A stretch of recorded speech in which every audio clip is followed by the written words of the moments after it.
Voici nos actualités.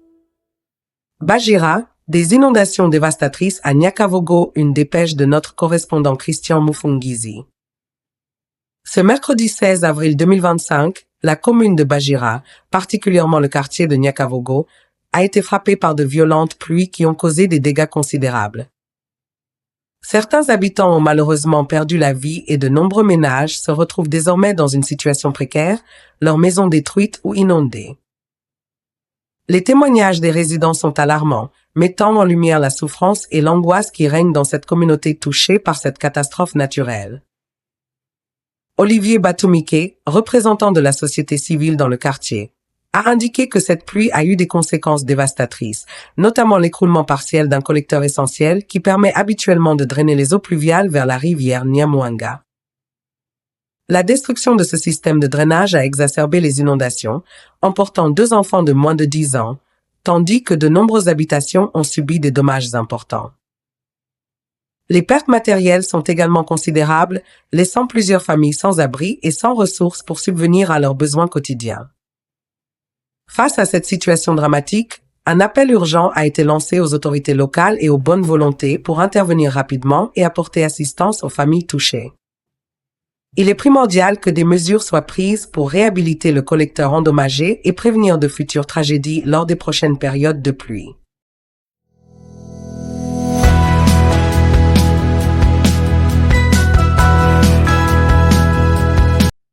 Hôpital général de Mukungula. Pénurie alarmante de personnel médical, une dépêche de N.A.E. L'hôpital général de Mukungula, niché dans le territoire de Kabare au sud Kivu, se trouve au bord d'un gouffre. La crise actuelle est marquée par une pénurie alarmante de personnel médical qui ne parvient plus à répondre aux besoins croissants de la population. Ce tableau est assombri par une vague de violence persistante, avec des attaques armées qui visent cette institution de santé cruciale. Dans ce contexte de peur généralisée, de nombreux patients préfèrent désormais se détourner des soins hospitaliers pour se tourner vers des alternatives, souvent moins sécurisées, proposées par des guérisseurs traditionnels. Cette situation préoccupante soulève des inquiétudes quant à l'avenir des soins de santé dans la région. Le désengagement des patients, véritable baromètre du climat de confiance envers l'hôpital, menace non seulement la qualité des soins, mais aussi la survie même de l'institution.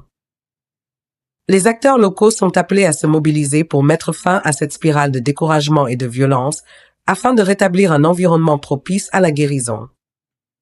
Il est impératif de redonner aux citoyens de Mukungula l'accès à des soins dignes et sécuritaires pour contrecarrer la tendance inquiétante qui pousse les malades vers des traitements non vérifiés, mettant ainsi en péril leur santé.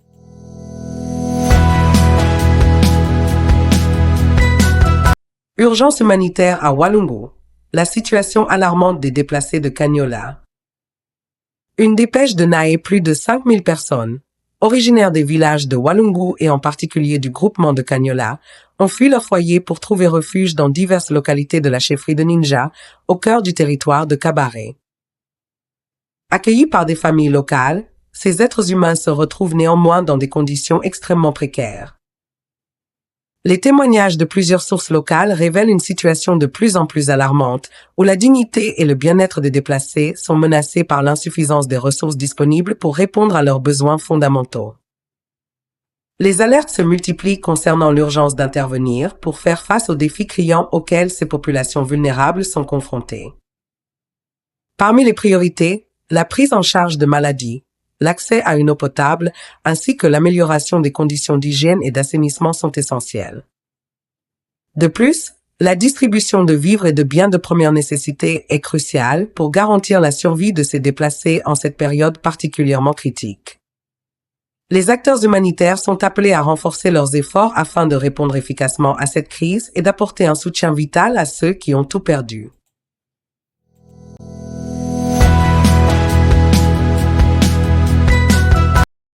À Calais, plus de 100 enfants présentent des signes alarmants par notre correspondant LBN. À Katashula, un village du Mungoza situé dans le territoire de Calais au sud Kivu, la situation est alarmante. À Katashula, un village du Mungoza situé dans le territoire de Calais au sud Kivu, la situation est alarmante. Ce refuge, qui a déjà accueilli des victimes des inondations survenues le 4 mai 2023, se retrouve également saturé par des déplacés fuyant les violents conflits à Bushushu et Nyamukubi. Parmi la population touchée, les femmes enceintes et allaitantes sont particulièrement vulnérables, souffrant également des effets dévastateurs de la malnutrition. Les témoignages des déplacés révèlent un manque criant de nourriture, de médicaments, d'eau et de protection, plaçant la vie de ces personnes en grave danger. Face à cette situation critique, les habitants de Katashula lancent un appel pressant aux organisations humanitaires pour apporter une aide salvatrice à cette communauté fragilisée. L'urgence de la situation nécessite une mobilisation immédiate des ressources afin de sauver ces vies en péril. La solidarité internationale est essentielle pour répondre aux besoins fondamentaux de cette population qui aspire désespérément à la sécurité, à la santé et à un avenir meilleur. Il est impératif de ne pas fermer les yeux sur cette catastrophe humanitaire, mais plutôt d'agir avec compassion et détermination pour offrir un espoir à ceux qui ont tout perdu.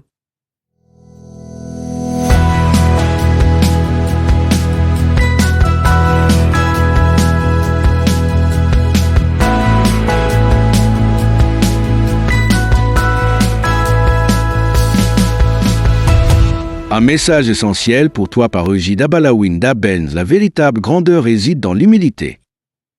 Humiliez-vous devant le Seigneur et il vous élèvera.